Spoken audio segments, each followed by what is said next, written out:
going to share with you a few things that I learned along the way. Many of this audience will know most of what I'm going to say, for which I apologise. I hope to find one thing that you will learn that you haven't learned before. And one thing I would say is that when Christine has said AI will not replace teachers, I would point to everyone to a rather wonderful institution in Paris called 42. Has anybody heard of 42? No? So 42 is a computing science training school. Anybody who's read Hitchhiker's Guide to the Galaxy will probably be able to guess why it's called 42, as it's the answer to life, the universe and everything. And 42 is aimed at engaging people who have not been able to engage with school. So they have people who are either disaffected or who have struggled in school.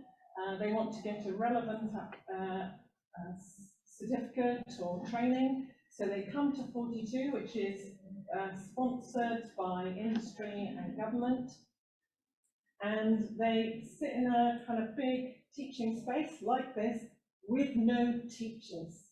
Literally, there are no academic staff employed at 42. To me, that is utterly scary. However, the way it works is they do some training, and they have this huge data set of questions for the training. So you might be doing a certificate in JavaScript or some kind of programming language, and you go through the training. They've got a huge database of questions, and then it learns what you're poor at. So it says, oh, you're really weak at constructing this kind of model, so I'm going to give you 1,000 practices of doing that kind of model, which obviously, hopefully, helps with the learning. So anyway, just thought you ought to know about this rather scary model. It's been so successful that there are now 42s in all sorts of different places, Brazil, lots of different places around the world, because it's such an interesting idea. So just quickly, 2 minutes of intro of my understanding of what LLMs are. Most of the people in the room know far more than me, so apologies. Some examples of use in teaching, things I didn't know about AI and I've learned over the last few months. And then Ian's going to talk about 2 future projects UCL are doing, which are really interesting: the use of AI in assessment and responsible AI in education, both of which I think we can all learn from. Okay, so this is just very quickly LLMs, and I got this from a rather wonderful guy, James Intrigligator. Great surname. I don't think he made it up, but it just sounds so like technical somehow. And there's a great talk that he does on YouTube, which goes through a whole bunch of stuff about AI in education. So as you've gathered, it's a large language model, it's stochastic, it has no intelligence of its own. So all it is doing is predicting the next word. And that is so important that we understand that. That is at the heart of everything. So, for example, if you write, after leaving the next house, Harry ran down there, it will guess street. Street may be the right guess in 99.9% of cases, but it will not be the right guess in that other 0.1 of cases, which is why we get this hallucinating thing where it's making up stuff. So you can see that here. Oh yes, I saw this really nice idea. He explained it as, I was trying to grasp the difference between a search engine and the large language model, and it was explained as a glide through the space of an area. And so if you imagine a kind of aircraft, sorry, I come from aerospace engineering, you have to forgive the similes. So if you glide through something about learning about bread, I want to learn about bread, tell me about bread, then what it's going to do is a glide through the whole area of bread making or bread as a history or so on. And what it's really good is at transforming the format of something. So it can tell you bread baking as a haiku. It can write you an ode to bread baking. It can do all sorts of stuff. It can take an obscure language and write you an essay in that obscure language. Apparently they're even using it because you don't need like a Rosetta Stone key to translate between languages. It can pattern match to learn how the structure of the language works. They're using it to try and understand what orcas are saying. So I thought that was a really interesting insight into it. So obviously because of this, we have to tell ChatGPT or Google Bard or whichever other LLMs are available. Then we have to tell it and get it to enrich certain dimensions of whatever we care about, and that's really important. Okay, people have already mentioned ChatGPT 3.5 versus 4. I've only used ChatGPT 3.5, that's the free one. Could you put your hand up if you're already paying for ChatGPT 4? Okay, I suspect this number will change over the next few years because the difference is ChatGPT 3.5 couldn't pass the bar exam, ChatGPT 4 can. Okay, it is a huge jump in capability. And just to our students who have access to the 4 are going to be much better provided for. So this digital inequality that's already been mentioned, that is real. Okay, and if you want to see how real it is, pay for 1 month and try and charge it to your university or your company. Okay, I saw a very nice examples of use. Again, this is Intrivigator, who has done some really nice examples of how you could use ChatGPT, or if you're an academic. I'm a professor in the uni in the department of blah blah. I work in these areas. I'm passionate about these passions. I'm developing a new course for students. It should cover this, and so on. So you can get it to develop a new line of research. So when Ian says he's asked it, can you develop new knowledge? It can't do that, but it can give you some insights, and it's actually really surprisingly good at thinking of research projects, for example. It can find you collaborators to work with, which is incredible. It can tell you about companies, especially maybe new companies, if it's been trained, because, well, as we'll come to, it depends on the data set that it was trained on. So you need to make sure that you've got the latest data set if you want the access to the latest companies. But yeah, and then how can I use it for marketing, outreach?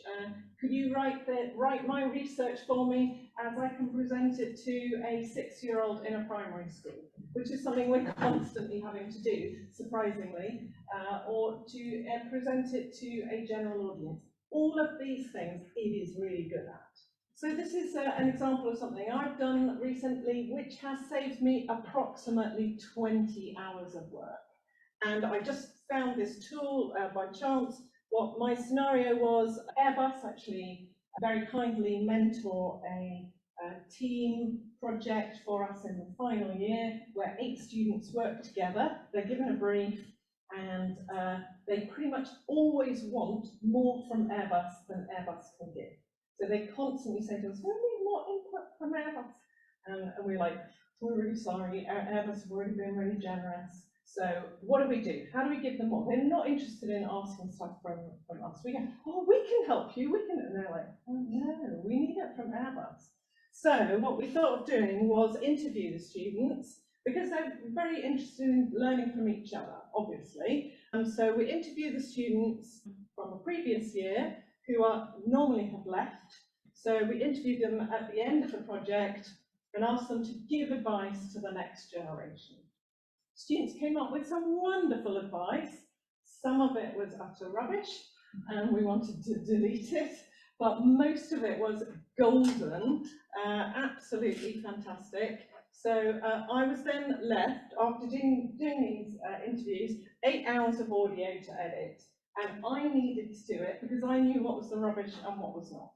Unfortunately, I'm not massively proficient in something called Audacity, which is a really cool sound editing software, but I could have done it in Audacity, but it would have taken me a long time. And then I discovered this thing called Descript. Basically, it writes a transcript of the audio, and then you edit the transcript.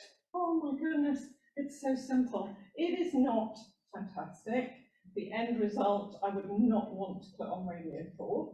It really would not meet their standards, but it is good enough for my purposes, and it's a little bit choppy here and there, but it does the job, and I did each edit in about half an hour to an hour. It was incredible. Okay, so just an example. So these are a few things that I learned about AI along the way. Firstly, GPT stands for Generative Pre-trained Transformer. Okay, so that took me a while to learn and memorize. It has a slightly hidden, I'm not sure that many people know this, it's got a 4,000 character limit input and output. So if you want it, I mean, you could say, oh, well, we should all set our students 1,000-word essays, but of course you can get around it. You can say, oh, write me the first paragraph of the essay, write me the second paragraph, give me the structure of the essay. So unfortunately, that's not particularly helpful, but it's useful to know.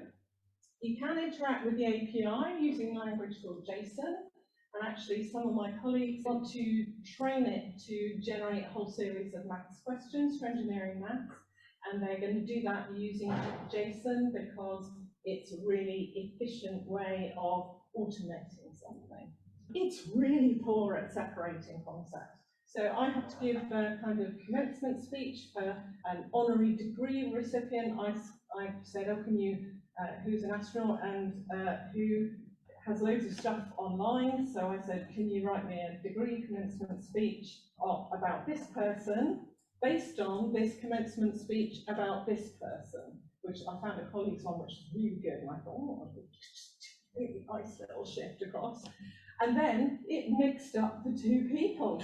So I was like, oh no, what if I suddenly say, oh yeah, this person is like a military fighter jet pilot who has written this brilliant essay on Shakespearean influence in modern day life. You know, it just completely messed the two mixed them into one rather good whole. But you know, again, importance of fact checking. So yeah, this I think is the real core that has already been mentioned today, is the new skill. It's not going to be writing essays, it's not going to be writing coursework, and it is going to be fact checking. It's going to be doing their own calculations, as Hugo said, to actually establish, is this right or not? And then once we've established that, then we can actually move forward. There's a bunch, this great guy on YouTube, he like speaks at 100 miles an hour, and he's tried 200 YouTubes at tools for AI, and he tells you about them in like 12 minutes. It is horrifyingly fast. I pulled out a few that I thought might be useful to academics. What I would say is the two really interesting ones for me were Khan-Miga, which Michael from JISC has already mentioned. It's this maths tutor. It is not yet available in the UK, unfortunately. Then there is also the Microsoft 365 Copilot. It is also not available yet. But when it comes along and it can generate in PowerPoint a presentation, oh my goodness, that is going to be interesting. Oh yeah, this one's also quite useful. This Future Tools, it's called. That's where you can search for other AI tools. So I did go off and try a few of these ones. What I noticed was, firstly, a lot of them cost money, which I wasn't willing to spend.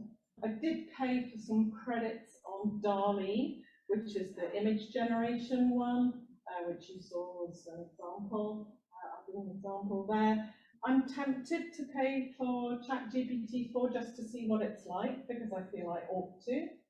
Apparently, if you use Bing, then you get ChatGPT-4 for free, but it is a search engine. It's not a generative AI tool. It's looking for a specific document, so it works in a slightly different way.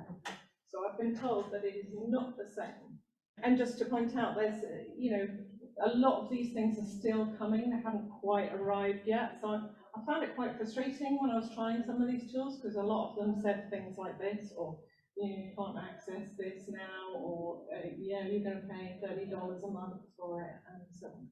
Okay, at this point, I'm going to hand over to you. Yeah. Thank you. So within UCL, we have this thing called changemakers. Changemakers are projects that are co-creation with our students. My caveat is a very short-term little project, so we're not going to solve a lot of things, but we're going to find out some things. So the announcement only came out at the end of May. I chucked in a proposal on the 7th of June. We recruited the students. We started last Monday and we finished 2 weeks on Monday. So it's not a lot of time to look at these things, but UCL feels it's important that, again, it's part of this, which I quite like. So this is out of a YouTube video by one of the professors at UCL who's done a lot in this, and points to these kind of 3 areas of activity that needs to happen around AI.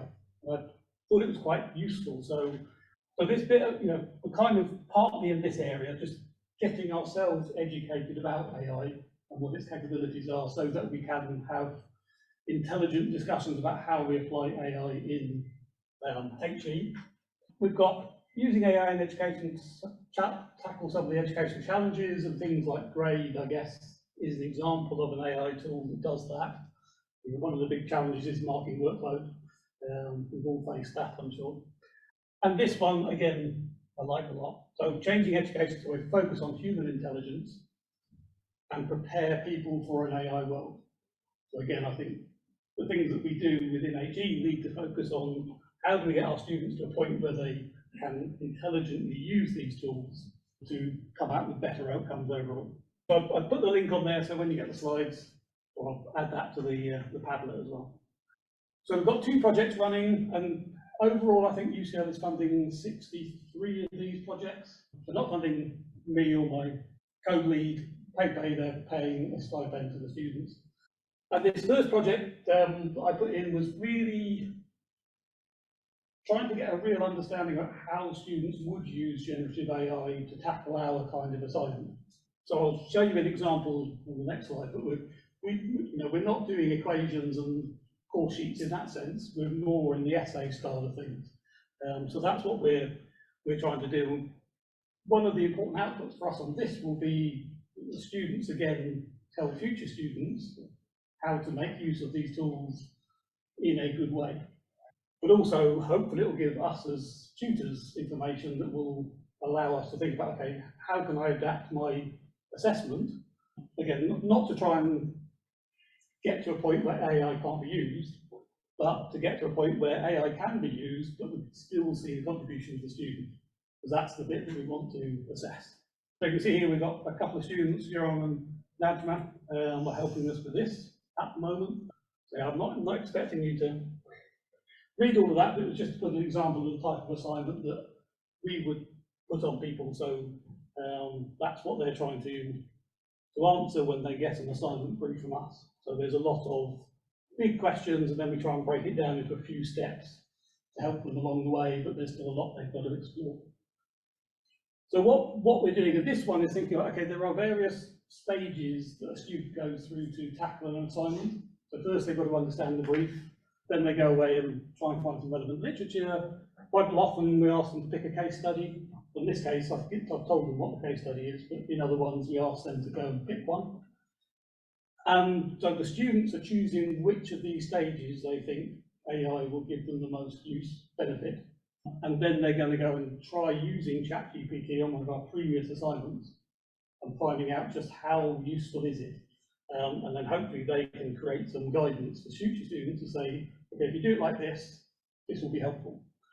And then, yeah, so we obviously have to produce a video, a 3-minute video and a report at the end of this.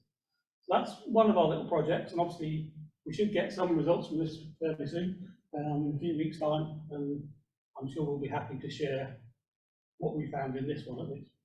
So yeah, I'll probably talk about those. That's just the outputs in terms of something for students, a blog post probably to put on the website. But the other thing I think that's important when we go through these projects is what support do we need to put in place for students and tutors to be able to use this in their courses. It goes back to that educating people about AI and what it's useful for. The other project, led by colleague Shekfung, with a couple of students again, is again asking students what they think is ethical and responsible use of AI in education. And this we're hoping to then feed into future policy documents around how AI gets used, so future white papers, etc. So again, we've got a few things we want to do. So it's where can AI play a role in the educational journey? So we're not just focusing here on one thing, assessments, writing an essay, but thinking about all the different aspects of students' education. So there are all kinds of roles that it could play that we want to kind of think about. There are things like, you can get study buddies. We've seen the maths tutor type example there, dynamic assessor, can it give you feedback on the work you've already done? All of those kind of things. So we happen to have a thing called the technology strategy module in our programs, and that's, again, with the lens that we're asking the students to use to think about that. Again, there are existing indicators for AI, which include things like transparency and fairness and trust, etc. So again, we're asking them to rate the AI against some of these existing frameworks to get their perspective on how they view AI in education. And then again, at the end of it, come up with a set of principles that kind of encapsulate all of that we can then take forward as how we develop these things within our courses. And again, outputs, a report, 3-minute video. I don't know if anyone here has ever been to it. It's the UCL Education Conference, which is open to everyone. It's well worth putting in your diaries if you can get to it. Which I haven't been last year, but it's always a good thing to do. The other thing, I just stuck this in at the end. So we have an industrial advisory board, and we're currently asking them where do they see AI fitting into their businesses. So these are some of the other things that other industries is saying. This isn't just space sector, but I'm sure there's kind of parallels with what the space sector is looking for. So these are the things that our students might go on to do in their careers, and we have to think about what does our education look like to support them in those kind of roles. So that was a separate thing from the two projects, but we're literally just asking that at the moment, so it was a bit of fresh data that I could stick in there. Any questions for Lucy or myself? I've got a question for you, myself. How are you going to get the students, for the first project, how are you going to get the students to compare what's produced by the generative AI to what they might have done themselves? Or have you got... Again, whether this is sensible or not, I'm still arguing with myself. But basically, they're using an assignment they've already done. So they have already done this pre-AI, because this was the first one they did before everyone was really getting excited about it. So they've probably already done it without AI, and they can do that comparison again. That's an important aspect, is what you're comparing it with, yeah.